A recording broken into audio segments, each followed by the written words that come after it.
Il s'en est allé à l'âge de 69 ans. Monsieur Aloïse Ilboudo s'est éteint, laissant derrière lui le souvenir d'un homme profondément enraciné dans la foi et le service. Homme eucharistique, homme d'opinion, homme d'inspiration et de prière, il était surtout reconnu pour son grand cœur et sa générosité sans limite. Une disparition qui plonge parents, proches, amis et fidèles dans une profonde tristesse. Retour sur le parcours d'un homme dont la vie a marqué bien des cœurs.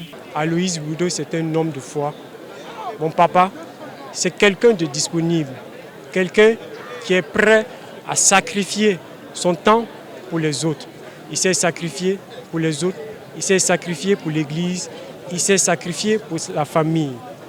Même dans la maladie, Aloïse, mon papa, était toujours disponible pour les autres. Je me rappelle que mon papa m'a toujours dit, ma soeur qui est à côté, on n'aura pas de témoignage à faire pour lui, parce que les autres le feront. Et on l'a vu. Depuis son décès, mardi 19 mai, jusqu'à aujourd'hui, les témoignages en pleuvent. Trop de témoignages. Merci papa pour tout ce que tu as fait pour nous. Au-delà de sa famille, il a beaucoup aidé plusieurs personnes et plusieurs communautés. Et c'est cela que moi je retiens de lui. Je me rappelle une fois, je suis venu le voir pour un problème de famille. J'étais avec un ami et quand j'ai voulu introduire le problème, il a fait de telle sorte qu'on n'a pas pu mener la discussion. Et par la suite, il m'a appelé pour dire non. Et les problèmes de famille se discutent en famille.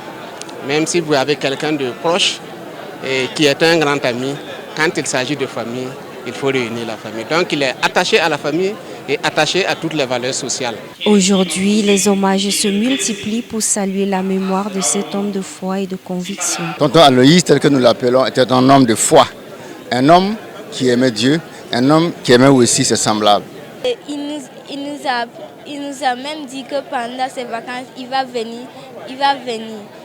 Il sera toujours en vie, mais c'est à cause de cette maladie. Mais moi, je prie qu'il va ressusciter.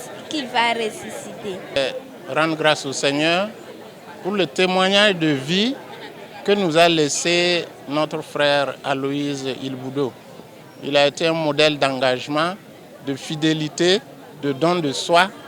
Et c'est cela qui est le meilleur don qu'il a fait à l'Église et à tous les paroissiens. Et nous prions le Seigneur qu'il l'accueille et qu'il consolide la foi de la famille qu'il laisse derrière lui.